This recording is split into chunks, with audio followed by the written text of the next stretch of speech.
sheekadani waxay igu dhacday taariikhdu markii ahayd 1972 xilligaas aniga iyo waalidiinteeda waxaan aadnay xaflad loo dhigayay mid ka mid ah asxaabteeda oo 6 sano jirsaday. xafladaas oo ka dhaceysay beer anakiinoo dhaweed.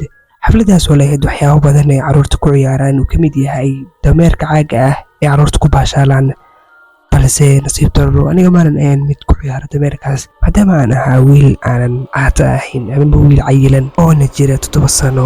waxaana xilligaas meesha joogay mid ka mid ah majaajilaysayaasha sameeyaan waxyaabaha indhasarcaadka ah, kaasoo ciyaalka maaweelinayay, ciyaarsiinayay, sidoo kalena baashaalsiinayay.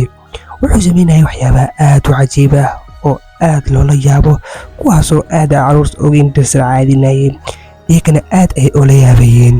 carruurtu waxay ahaayeen kuwa aad ugu faraxsan arrinkaas, balse anigu waa ka duwanaa.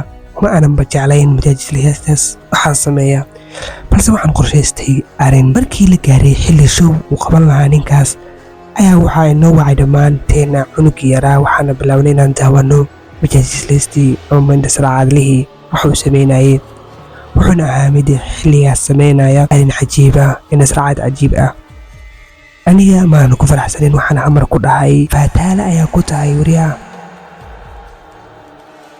xilligaas ma uusan waxba iga soo qaadin, wuxuuna iska sii watay showgiisii. wuxuuna ahaa mid hadalkiisa iska wata dhoola caddeynaya, balse indhihiisu maysan ahayn mid caadiya. carruurtu aad ayay ugu faraxsanayn arrinkaas, balse aniga waan ka duwanaa dhammaan carruurta oo waanba ka raxsaday ninkan. waalidiinteeduna waxay ahaayeen kuwa naftirkooda ku faraxsan. carruurtii dib ayay u bilowdeen ciyaartoodii, wayna iska baashaalayeen. waxaana markii dambe la gaaray xilligii qadada oo waan qadeynay dhammaanteen. markii aan qadeynay ayaan soo baxay, waxaana soo raadsaday musqul, waxaana soo aaday dhankii iyo gudaha guriga. meeshaasoo gebi ahaanba ahayd cidla oo dadka dhan banaanka ay joogeen. waxaana meesha amar iga soo boodayay ninkii majaajilistaa ahaa, isagoo ay dhahay ob soo dhawow. waan naxay aniga, wuxuuna igu jiri xaniixin, waan isbaranaynaa, istaji tartiib. aniga wadnahaygu waxu bilaabay inuu aad u garaaco naxdin daraaddeed.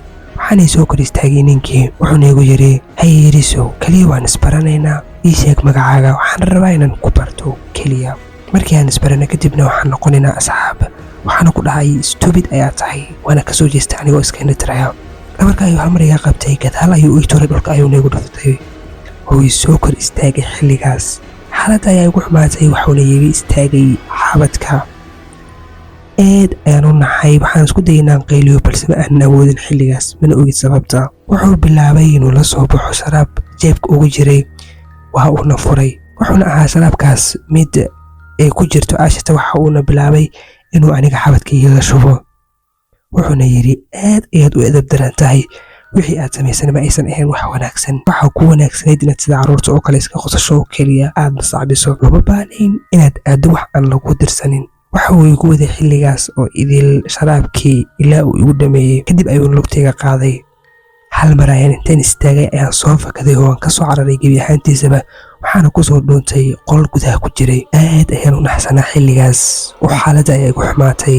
ilaahay hadda muuqaalka waa daawanaysaa, welina like maada saarin, soo isku day inaad muuqaalka like saarto, aad ayaad u mahadsan tahay. afka ayaan iska qabtay si uusan hadalka igu maqlin, meel ayaana ku yara dhuuntay si uusan ii fahmin aniga.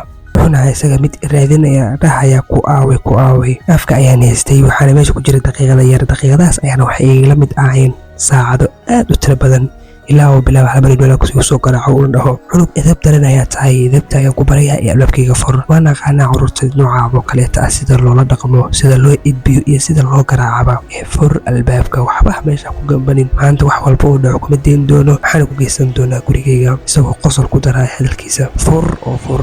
waxaan isku dayay inta awoodeyda ah in albaabka ku celiyo oo ku riixo, waana sameeyey midaas aan ugu celiyay albaabka. waxaa iga yimid ilin, dhidid, naxdin, anigana waan isbedelay.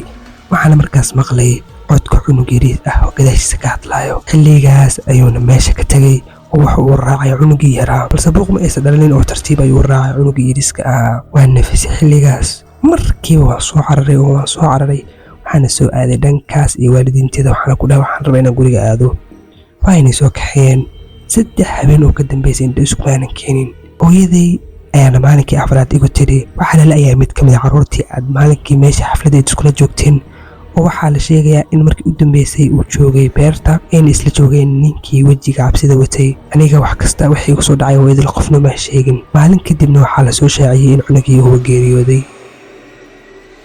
aad ayaan arrinkii looga naxay oo booliska waxay galeen inay raadiyaan cidii dhashay cunugaas 6 sano kadib ayay ahayd markii aan TV-ga ku arkay arrin iga naxisay oo ahayd ninkii maaskii qabay maalinkii oo laga sheegay newska inuu ninkan yahay serial killer yarayna dad badan oo aad u tiro badan kaliyana uusan dilin cunugii yaraa waxaana igu soo dhacday arrinkii aad ninkii wuxuu dhahay waxaan ooga sheekay dhammaan arrinkaas waalidiinteeda waxaana ku dhahay maalinkaas ayuu ninkan waxyaabo badan igu sameeyay balse waan iska qarsaday si aan liigu malayn qof waalan waxaana fiidiyowga ku dhammaan doonaa adigoo fiidiyowga like saartay